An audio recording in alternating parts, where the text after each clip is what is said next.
Salut les gens, j'espère que vous allez bien. On se retrouve aujourd'hui pour un update lecture et on commence dès maintenant. Dans un premier temps, j'ai lu du coup La Guerre des Clans, toujours les hors-séries. Ici on est au tome 4 sur les 12 hors-séries.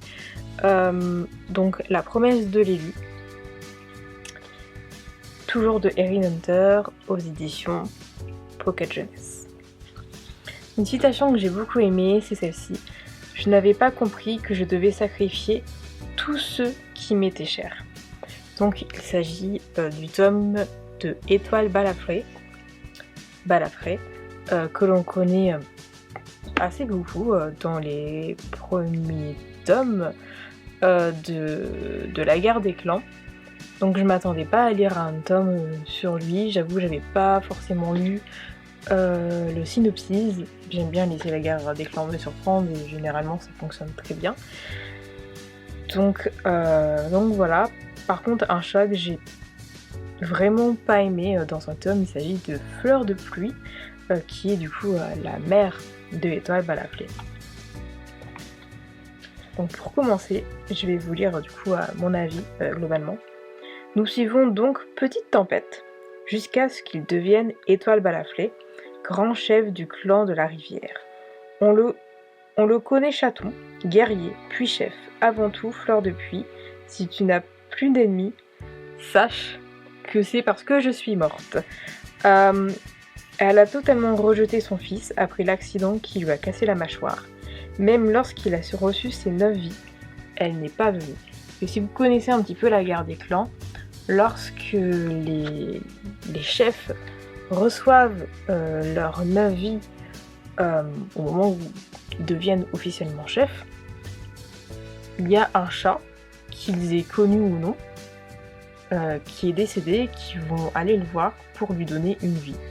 Moi je vais te donner ta première vie ta première vie qui va te donner du courage, moi je vais te donner ta deuxième vie, qui va te donner de l'ambition, etc. Tous lui donnent une vie particulière, dans un but particulier. Et Fleur de Pluie est quand même sa mère, et en fait, lorsqu'il est devenu chef, elle n'est même pas venue le voir, lui donner quelque chose, alors que ça a bien été dit que lorsqu'il a reçu ses 9 vies, elle l'a su, et entre guillemets elle le regardait au loin, mais elle n'est pas venue. Fleur de Pluie, si tu n'as plus d'ennemis, c'est que je suis morte, sache-le. Bref, c'est encore un chat, du coup Étoile Balafré, qui a énormément souffert pour de mauvaises raisons. Son parcours est impressionnant, il avait toutes les raisons de devenir un antagoniste, de devenir méchant, cruel. Et pourtant, il ne l'a jamais été, il est resté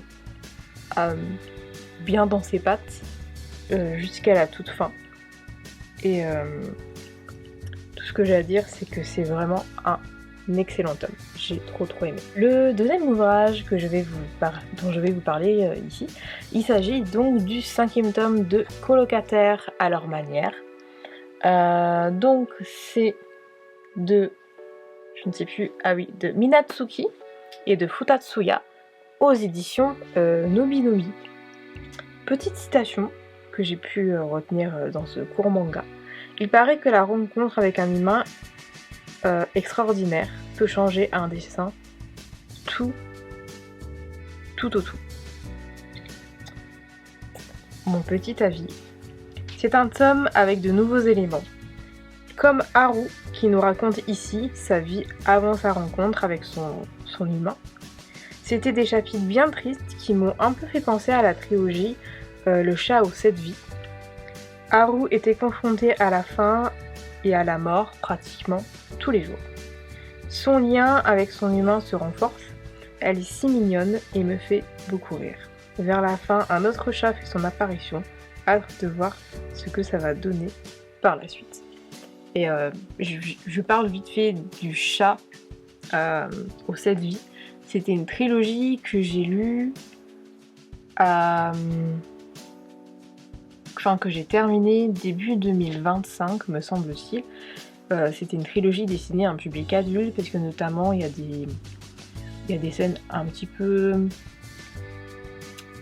dures parce que ça nous parle vraiment des chats errants de manière assez froide, assez crue, notamment par rapport au deuil, par rapport à la mort, par rapport à la faim, que chaque seconde pour eux compte parce que voilà, ils ont pas d'abri ni rien. Et du coup, par rapport à ce que Haru a vécu avant de tomber sur son humain, ça m'a fait un petit peu penser à ça, même si ça reste quand même beaucoup moins dur.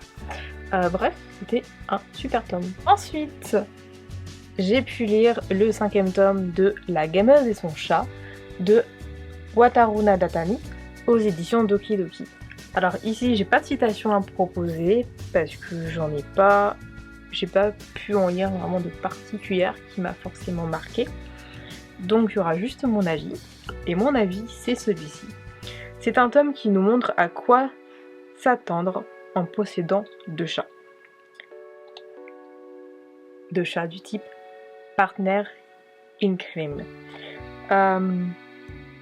Ils font tout ensemble, surtout les bêtises. Ce tome, comme le précédent, nous a très bien montré la différence entre 2 chats.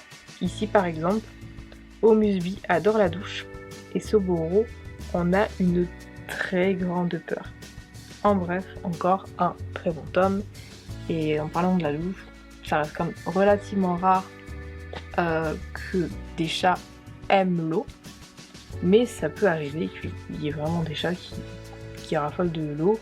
J'en ai déjà vu sur les réseaux qui se douchent avec leur humain. Voilà. Mais bref, c'était un tome très très mignon. Cette belle lecture est maintenant terminée. J'espère qu'il vous aura plu malgré qu'il est très court. On se retrouve très bientôt pour de nouvelles vidéos. En attendant, n'hésitez pas à vous abonner à la chaîne si ce n'est toujours pas fait, de liker, de commenter, de partager cette vidéo sur les réseaux sociaux, de me suivre sur les réseaux sociaux. Toutes les informations dont vous avez besoin se trouvent en barre d'informations. Et on se retrouve très très vite.